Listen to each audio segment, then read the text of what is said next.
nearly 2 years after the delisting of the PMOI in Europe, the EU members states have not yet removed all the consequences of the terror label. The US and EU continue to seek change of behavior of Ahmadinejad and Khamenei through dialogue. This is a mirage. In a few days, P5+1 will resume negotiations with the mullah's regime on nuclear issue. These talks are doomed to fail because the mullahs have no intention of abandoning their nuclear weapons program.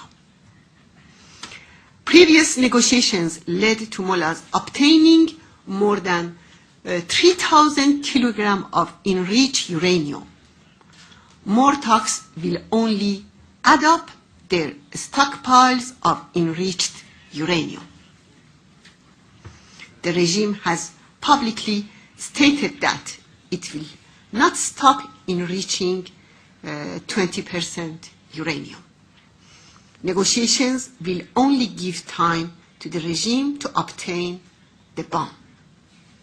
For years, we have been stressing that the clerical regime ruling Iran is the most serious threat for global peace and security.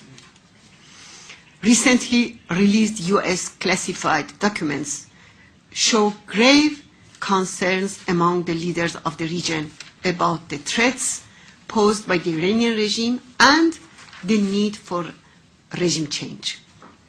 I want to stress that the only realistic and possible solution is a regime change by the people of Iran and the Iranian resistance.